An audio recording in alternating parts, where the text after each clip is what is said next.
د سوات په ښکلې سیمه جامبیل لوکمیره کې د اوبو د کمۍ له وجې نه ډېرې ستونزې رامخته شوي دي. د کورونو نه علاوه په جوماتونو کې لمونځ کوونکو او مدرسو کې ماشومانو ته ډېر تکلیف وي. دې جومات هغه بنیاد چې ښودل شوی نو دا تقریبا په 1997 نه مخکې دی او په دې جومات کې او په دې مدرسه کې ډېر طلبای کرامو سبقونه ویلي. ما په خپله دلته حفظ کړی دی د مولانا قاري اجمل صاحب نه. د دې مدرسې ډېر شی طلبا هغه اوس په مختلفو ځایونو کې لګیا دي د دین خدمت کوي. خو په کم وخت کې چې دا مدرسه جوړه شوه نو په هغه وخت کې چاپیره آبادي هم کمه وه او دې لا د دې غرونو نه یو اوبه راغلي دي نو هغه تقریبا په 28,000 فوټ په دغه کې فاصله کې دي نو هغه زیاتتر اکثر ورانی نو په هغه وخت کې خو د خلکو تعداد کم اوس تعداد سوا شی دی.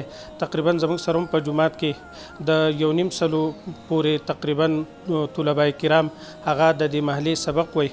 په هغې کې چې بیا کم د حفظ ماشومان دي هغه د سکول د چوټیانو په دوران کې 3 وخته راځي، سهار هم راځي، ماسپښین هم راځي، ماښام هم راځي. بیا زموږ د دې مدرسې او د دې جومات دا خاصیت دی دا د روډ په غاړه باندې دی نو اکثر داسې میلمانه راشي نو موږ ته د ټولو نه زیات تکلیف اوس زموږ سره د مدرسې کې او په دې جومات کې هغه د اوبو دی نو زموږ چې څومره اوریدونکي دي هغو ته زما دا درخواست دی چې هغو زموږ سره تعاون وکړي. زموږ د جومات ټینکۍ هغه هم بې انتهایي وړوکې ده که اوبه بالفرض رام شي نو هغه وړوکې ده هغه ټولې جمع کولی نه شي سټور کېږي پکې نو هغه ځای شي. او دې نه علاوه زموږ د جومات ته د کوهي بې انتهایي ضرورت دی چې دا موږ له څوک نو دا به د هغو دپاره صدقه جاریه شي. دې جومات او مدرسې ته د ډېر لرې نه اوبو په یو وړوکي شان پایپ کې راغلي دي چې د جومات او د مدرسې ضرورت نشي پوره کولی. د دغه ځای اوسیدونکو هم د شتمنو خلکو نه د دې مسلې د حل کولو لپاره غوښتنه کړې ده. دا پایپ چې کله زموږ خراب شي نو زموږ په مدرسه کې بیا اوبه نه وي.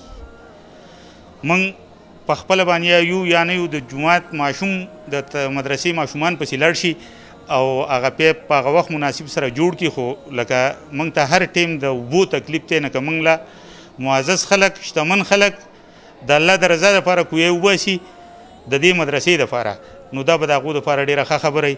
جومات د الله کور وي او څوک هم چې دلته څه قسم مدد کوي نو الله پاک ورته د هغې انعام خامخا ورکوي. مدرسه تجوید القرآن لوکمیره جامبیل چېرته چې په سونو ماشومان د دین زده کړې کوي خو د اوبو د نشتوالي له وجې نه دلته لمونځ کوونکو ته ډېر تکلیف وي.